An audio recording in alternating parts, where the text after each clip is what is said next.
तो अब हम लोग करने जा रहे हैं एनसीईआरटी मैथ्स का चैप्टर नंबर 3 जिसका नाम है pair of linear equations in two variable. Exercise हमारी चल रही 3.2 और हम करने जा रहे हैं इसके क्वेश्चन नंबर 3 का पार्ट नंबर 1। आपके सामने बुक होगी, आप क्वेश्चन को रीड करिए। क्वेश्चन में कह रहा है the difference between two numbers is 26 and one number is 3 times the other, find them.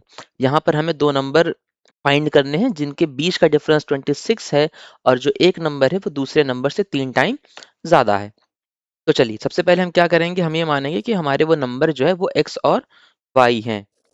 Late the numbers B, हम यहाँ पर लिखेंगे let the numbers be x and y where x is greater than y, जहां पर x की value y से बड़ी है। अब ऐसा क्यों है देखते हैं। तो दो कंडीशन जो हमें बुक में दी गई हैं, हम उन कंडीशंस को फॉलो करते हुए चलेंगे। पहली कंडीशन हमसे ये कही गई है कि इन दोनों के बीच का डिफरेंस है 26।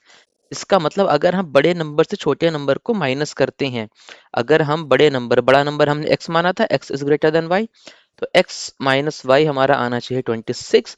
और दूसरी बात जो कही गई है कि one number is 3 time the other, इसका मतलब x जो है वो बड़ा नंबर है, तो अगर जो छोटा नंबर है y को अगर हम 3 टाइम्स करें, मतलब 3 से मल्टीप्लाई करें, तो हमें वो नंबर मिलना चाहिए। तो यहाँ पर हमारे सामने दो इक्वेशन मौजूद हैं।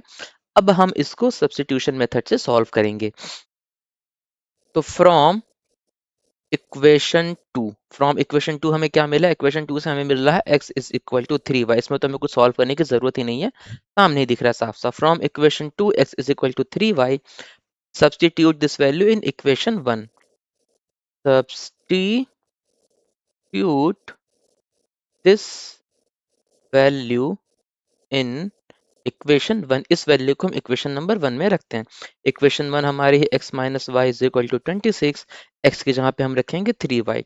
तो 3y minus y is equal to 26, 3y में से y जाएगा तो बचेगा 2y, 2y is equal to 26। That means y is equal to 26 upon 2। इसका मतलब y की जो वैल्यू आएगी वो आएगी 13। y की वैल्यू 13 हमने यहाँ पे निकाल ली है। अब हम इस वैल्यू को वापस इक्वेशन में रखेंगे और x की वैल्यू निकालेंगे। तो जो हमारी इक्वेशन नंबर 2 थी वो फिर से क्या कह रही थी, एस हमें पता है कि x is equal to 3y। तो बस अब हमें यहाँ पर y की वैल्यू रख देनी है, x is equal to 3 multiply by 13, और x की जो वैल्यू है वो यहाँ पर निकल के आ जाएगी 39। आई होप आप लोगों को आंसर समझ में आया होगा। बाकी की वीडियोस भी आप यूट्यूब पर चेक कर सकते हैं। Thank you so much.